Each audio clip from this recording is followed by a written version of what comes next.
Katika mambo aliyoyasema Mtume ni mali ya Khadija kutumika kwa ajili ya Uislamu.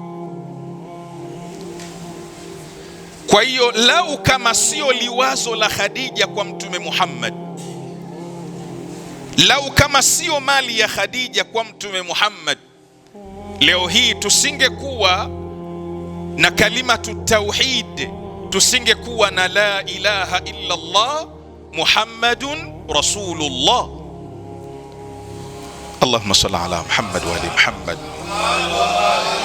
Kwa hivyo unaona ya kwamba Khadija amekuwa ni mwanamke aliyekamilika kwa sababu ya nafasi yake kubwa aliyoicheza kwa ajili ya dini ya Uislamu. The question is, nafasi ya Bibi Fatima ni ipi mpaka akawa daraja lake na nafasi yake ni kama nafasi ya Asia, ni kama nafasi ya Maryam, ni kama nafasi ya Khadija?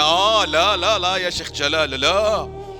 Nafasi ya Bibi Fatima ni zaidi ya Asia, ni zaidi ya Maryam, ni zaidi ya mama yake Khadija. Innaha sayyidatu nisa'il alamin min al-awwalin wal akhirin.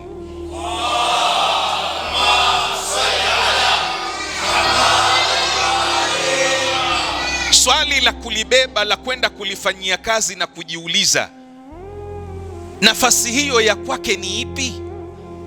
Ya wenzake tumekusha iona.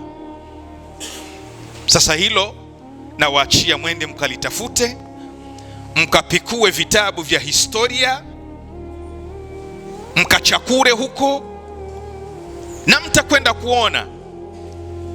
Na ndiyo hapo sasa mtakapokujua kwa nini Fatimatu Zahra kifo chake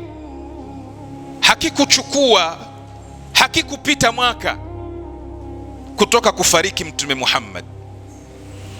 Riwaya inayompa muda mrefu ni riwaya inayosema miezi 8, lakini riwaya mashuhuri miezi 6. Hatuna riwaya zaidi ya mwaka mmoja.